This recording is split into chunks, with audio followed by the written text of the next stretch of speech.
Hello सांग मैंने जय जगन्नाथ सांग मैंने मोर मिठार बहुत एलर्जी थिला एबे मु एमती मिठा पागल कि ना कि सप्ताह तो थरे दी थर जमी कि ना कि मिठा करके बनई खाई दूची।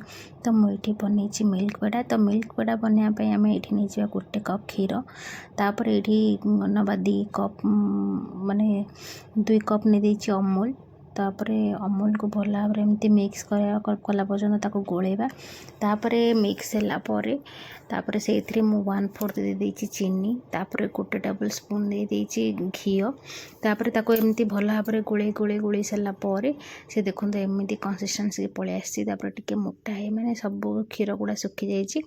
तापर मुझे दे देछि टिके फूड कलर माने दी ठोपा दे देछि। तो आपन जदि चाहिए एटा ऑप्शनल अच्छी जदि चाहिए पकेबे नहले भी नहीं तो सेमती कले भी भल भी लगे।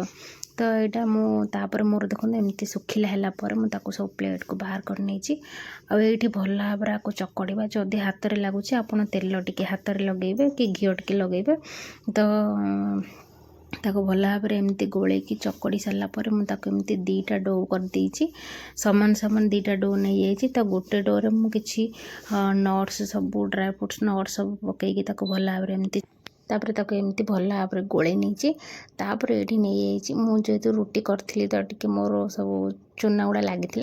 तापर मुझे जो नट्स पकईकी रखी डोटा ताको एमती हाथ में टिके बुलेला से एमती गोटे सेप हो जाता ताको मुझे लंबा सेप कर देती। तापर आउ गोटे डो जो रखी ताको एमती भल भाव रुटी टाइप बेली नहीं पूरा पतला करके।